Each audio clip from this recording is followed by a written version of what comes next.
Love, life, and lessons from the past. Only at Dear Mags FM with DJ Gene. In life, you will face many defeats, and you are not obligated to win, but you are obligated to keep trying to the best you can do, and let the Lord be the center of all. Dear Mags FM, nais ko pong ibahagi ang aking kwento. Pinanganak ako sa bundok. 8 kaming magkakapatid. Pangalawa ako sa panganay. Isang farmer ang tatay namin. Ang mama ko, taga-alaga sa aming lahat. 1 to 2 years lang kasi mga pagitan namin. Sipag nila, di ba? Pero si Papa, isa si Papa sa pinakamasipag na tao. Sagana kami sa pagkain sa bundok. Peaceful ang paligid, no stress. Dumaan ang mga taon, nagkaisip ako at gusto ko nang mag-aral. And to make the story short, nakapag-aaral ako sa Malakahi Primary School, Malapatan. Nilalakad namin everyday. 2 to 3 hours galing bundok. Ilog ang dadaanan. Sugat-sugat ang mga paa. Hindi kasi uso ang sapatos noon. 4 a.m. pa lang, gising na kami. Pero ang saya dahil marami kaming sabay-sabay mga kapwa kong blaan din. Lumbaan ay ugdagan, bit-bit ang tsinelas. My goal in life is to make my parents proud. Grade 1 ako. Sa blaan lang ako fluent. Hindi pa marunong magbisaya.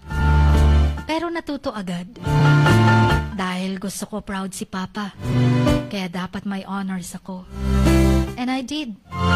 Lagi akong first honors doon. Hanggang nag-high school ako sa Malapatan National High School. Lumipat na kami sa Masbong. Kung saan malapit sa syudad or baryo. At doon namin ramdam yung kahirapan sa buhay. Unlike na nasa bundok, maraming pwedeng kainin. Kuryente lang ang wala. Kaya naman dumaan kami sa hirap na naging dahilan kung bakit ako nagpursige sa life. Namatay ang kababatang kapatid na lalaki namin. Nung elementary pa ako. After 1 year, yung ate ko naman. Isa sa pinakamasakit na pangyayari sa buhay ay ang mawala ng mahal sa buhay.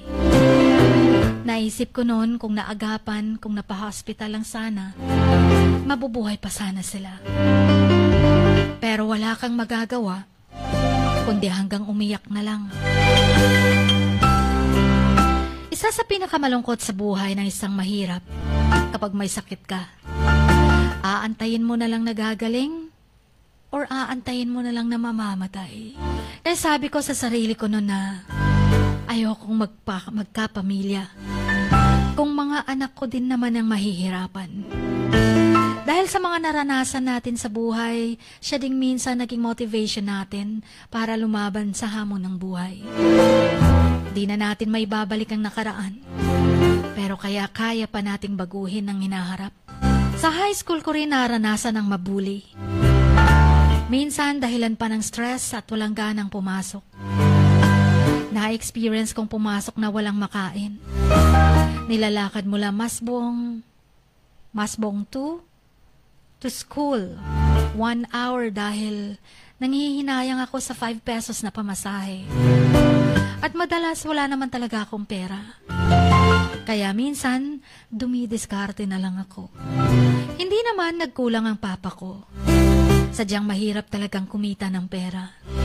At ang dami namin, 1 kilo kulang sa amin lahat. Pa-sideline na lang ako. Nagbebenta ako ng mga chocolates sa school at iba pa. Niro-rolling ko ang maliit na kapital.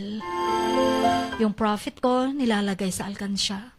Nabuli, na-stress, nawala ng gana, pero hindi pwedeng sumuko. Lagi kong itinatanim sa isipan ko nun, ngayon lang to. Lilipas ang lahat ng to. Marami pa akong mga napagdaan ng mga pasakit sa buhay. Pero iniisip ko na lang, hindi habang buhay laging ganun. Minsan, gusto kong sisihin ang mga magulang ko kung bakit ang dami nilang anak. Pero mas umiiral ang awa mo. Dahil kita ko naman gaano sila kabuting mga magulang sa amin. Never akong nakatikim ng pagmumura, ng palo, lalo na sa tatay ko. Doon pa lang sobrang grateful ko na.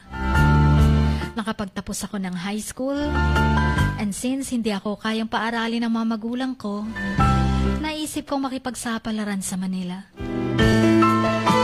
Bago pumunta, alam na ng magiging amo na gusto kong mag-aral ng accountancy, yung dream course ko.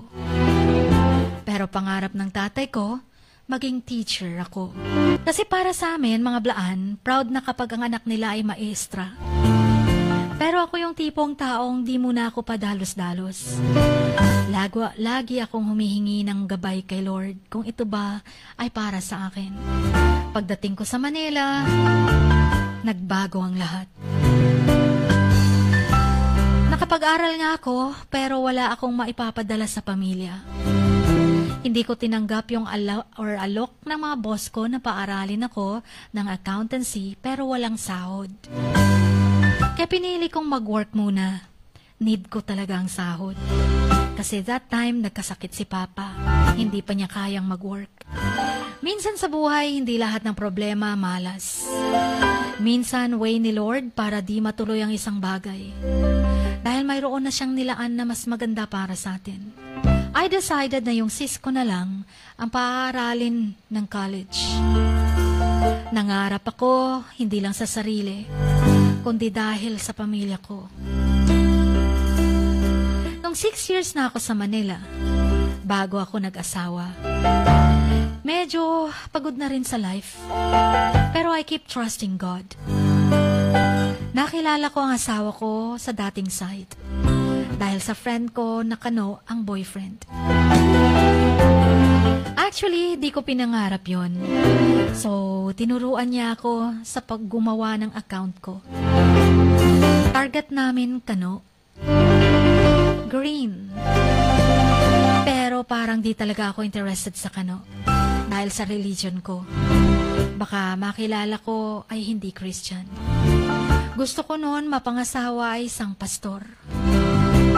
Gusto ko rin magpastora noon. Pero kahit hindi ko piniling magpunta ng Bible school at piniling lumuwas ng Manila, pwede naman akong mag-serve kay Lord kahit saan ako. Nananatili pa rin akong may tiwala sa plans ni Lord. Kumakapit sa mga promises niya. Isang araw, binalikan ko yung dating site na yon. Nagawa ng friend ko. Sa dinami-daming nagme-message, isa doon ay isang Chinese. At ito, yung asawa ko ngayon. So pinansin ko yung hi niya. Tuwang-tuwa daw siya nung nag-reply ako ng hello. 2 months kaming nag-chat bago pumunta ng Maynila to meet me. First meeting namin October 10, 2013. Kala niya, kasama ko ang parents ko. Pagdating niya, hinahanap ang pamilya ko. Gusto niyang ma-meet. Sabi ko, wag muna. Saka na lang, meet lang naman. Ayaw kong ipaalam sa parents ko yung isang bagay na hindi sigurado. Dahil ayoko silang paasahin. Hindi ko naman nakakalaing seryoso pala siya sa akin. Kaya pagbalik niya ng China, inayos na niya lahat.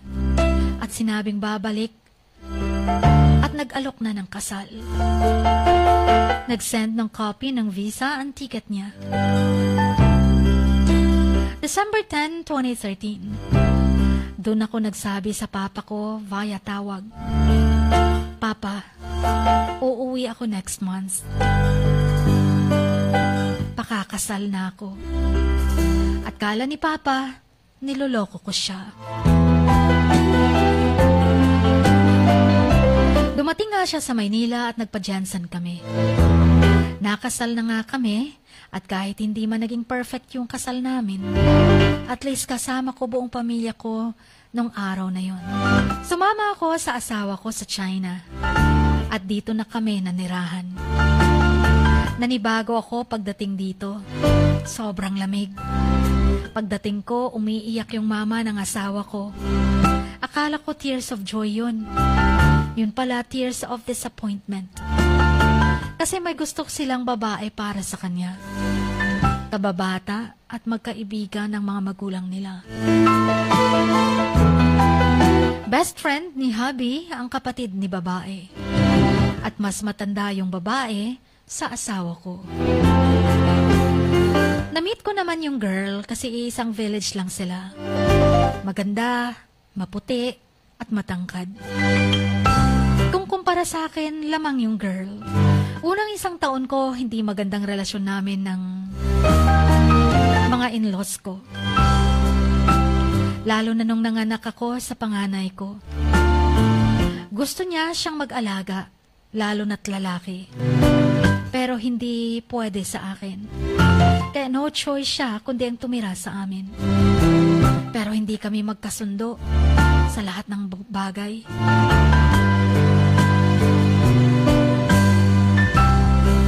Lahat ng ginagawa ko'y mali para sa kanya. Nagiging masaya lang ako kapag nasa bahay ang asawa ko. Kasi dun lang mabait ang mama niya sa akin. Dumating sa puntong nagkasakitan kami. Doon niya rin nasabing hindi niya ako gusto. Masakit sa part ko. Pero need ko pa rin maging matatag. Di naman ako pwedeng umuwi sa Pinas. Lalo na't andito ang anak ko. Pinaglaban ako ng asawa ko sa mama niya. At dumating sa puntong pati sila nagkasakitan din dahil sa akin. Isang araw, tinangay ng mother-in-law ko si baby ko. Tumawag ako sa asawa ko habang umiiyak. Agad siyang umuwi at pumunta kami sa parents niya. Galit na galit siya. Pagdating namin, pa-force niyang kinuha ang bata sa mama niya habang karga. Iyak nang iyak ang baby ko. Pati siya natakot. Nakialam naman ang papa niya at sinampal ang asawa ko. Pati damit niya, punit-punit sa katawan niya. Hanggang sa na-aksidenteng natulak niya ang papa niya. Murag ikumot, akong kasing-kasing makita akong anak na sigigay hilak. Hindi ako makakalapit. Kasi ayaw ng asawa ko. Baka daw saktan ako ng mama niya. Chin, nagstay na lang ako sa sasakyan na walang magawa kundi akong magulgol. Gusto kong makuha ang anak ko. Gusto kong isipin na maling landas ata ang napili ko. Pero wala akong maramdamang pagsisisi dahil mahal ko ang asawa ko. Pero bakit naging ganito? Pagsubok.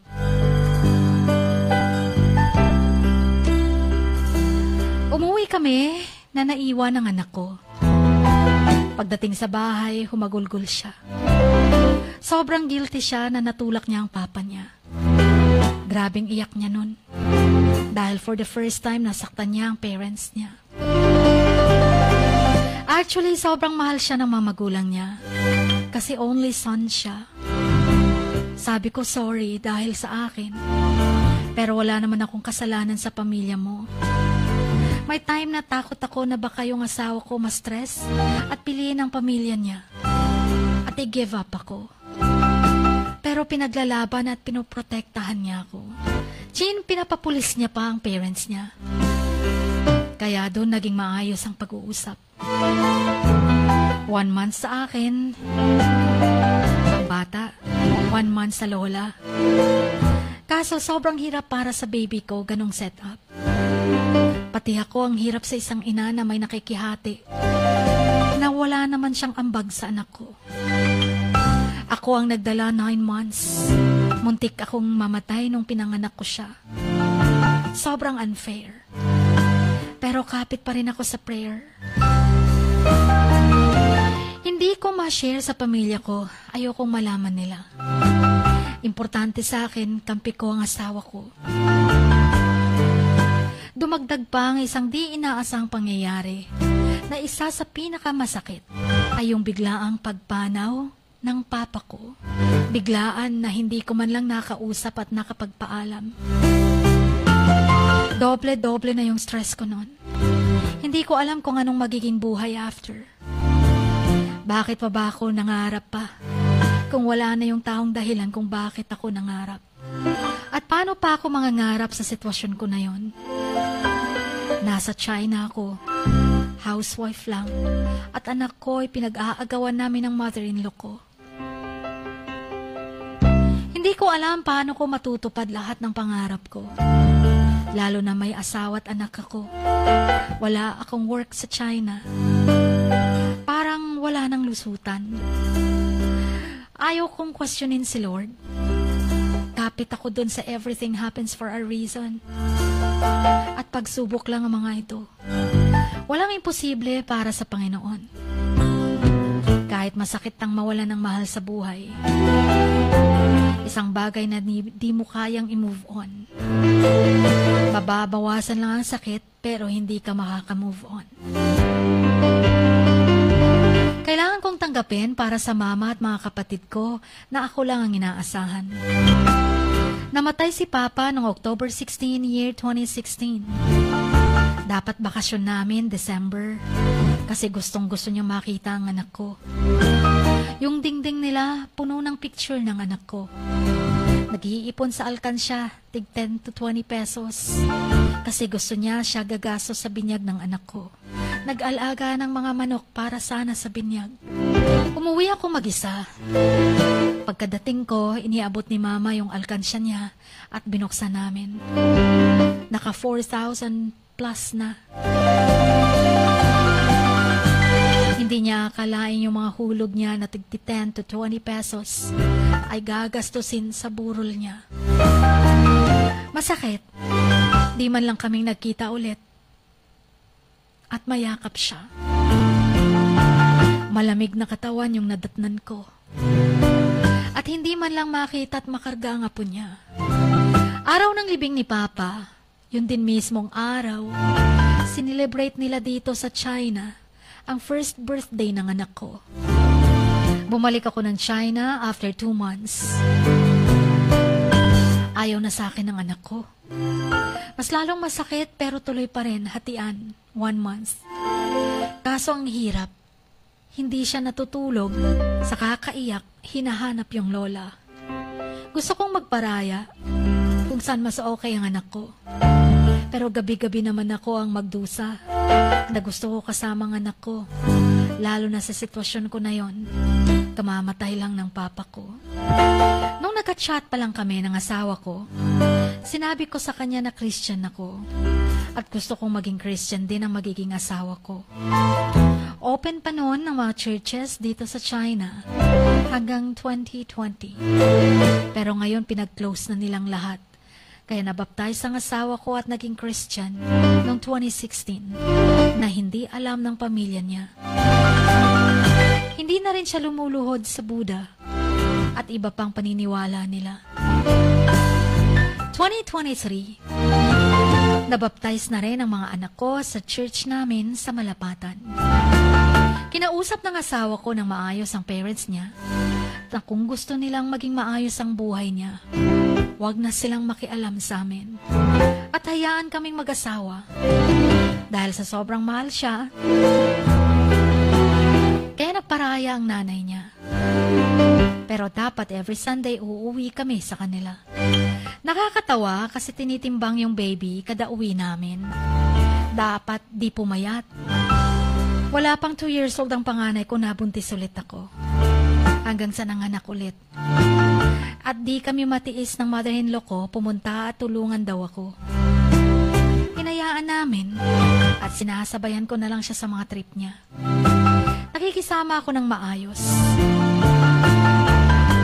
Hanggang sa napamahal ako sa kanya. At ganun din siya sa akin. Nakabuild kami ng respect sa isa't isa at maayos na bilang pamilya. Dito pala sa China, kapag unang anak ng anak nilang lalaki ay baby boy, ay ay mas may karapatan ng lola mag-alaga. And in fairness naman sa mga lola, lalo na mother-in-law ko, grabe yung love niya sa mga anak ko. Namatay si Papa na elementary at high school pa ang mga kapatid ko at college pa yung sis ko.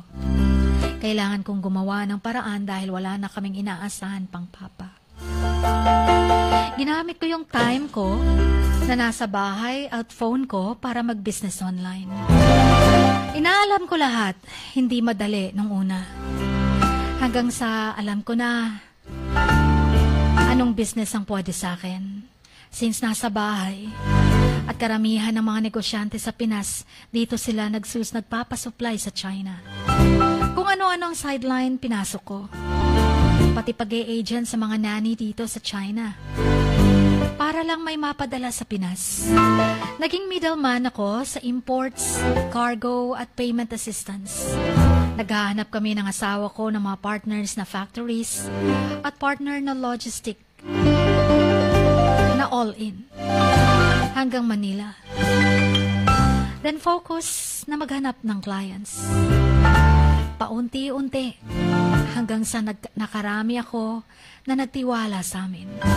Since marami ding OFW sa China, pinasok ko rin yung remittance. Sa amin isesend ang mga sahod nila sa China at i-online ko lang ang peso sa mga pamilya nila sa Pinas. Medyo kumita kami doon. Alam ng asawa ko, breadwinner ako. Kaya sinuportahan niya ako sa pag-aaral ng mga kapatid ko. Kahit wala na si Papa, pero andyan ang asawa ko na naging sandalan ko. Tinupad ko rin yung isa sa pangarap kong mabigyan ng simpleng bahay ang pamilya ko. Yung pinangarap kong simpleng bahay, mas higit pa dun ang binigay ni Lord. Pinatayuan namin ng 2-story house sila Mama sa Jensen. Kung dati na parang sardinas kami sa isang kwarto lang, ngayon tig-iisa na silang kwarto. At nagkaroon din sila ng sasakyan para mas maayos ang biyahe nila para pag pumupunta ng malapatan. Pero every time na may blessings, dun ko naman naaalala si Papa. Hindi man lang niya naabutan ng lahat. Lahat ng kaya kong ibigay sa pamilya, lalo na sa mama ko, binigay ko na. Nakapagtapos ang mga kapatid ko. Kahit high school lang, natapos ko. Pero parang achievements ko na rin yung mapagtapos ko ang mga kapatid ko. Yung dream ko na maging kurso na accountancy, yun ang pinakuha ko sa bunso namin. At yung pinangarap ni Papa na teacher, yung sis ko ang naging teacher. At business ad ang kurso ng isa kong kapatid.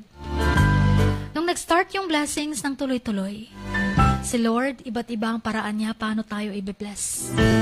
Yung kala natin wala ng paraan at lusutan, pero sa Kanya lahat posible. Ang kailangan mo lang magtiwala sa Kanya, magantay at magtiwala din sa sarili mo. Nung nagka-blessings ako, inuna ko muna ang pamilya ko. Then next, doon naman sa ibang tao. Galing ako sa hirap, pero hindi naging mahirap din sa akin ang mag-share sa iba. At bilang balik ko din kay Lord, may mga oras hirap pa rin, lalo na kung anong pera pumapasok, ganun din ang gastos. Nakakauwi na rin kami ng Pinas anytime namin gusto. Sa ngayon, patuloy pa rin lumalaban sa buhay. Kaya sa lahat ng mga tagapakinig, naway nakatulong itong kwento ko para maging inspirasyon sa inyo. Walang impossible sa taong may determination at pagtitiwala sa Panginoon.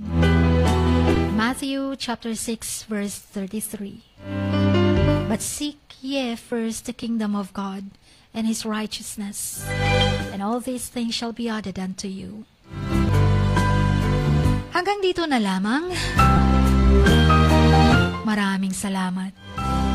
God bless Max FM and Chini. Ang inyong kamags, Marilyn Yata Wang.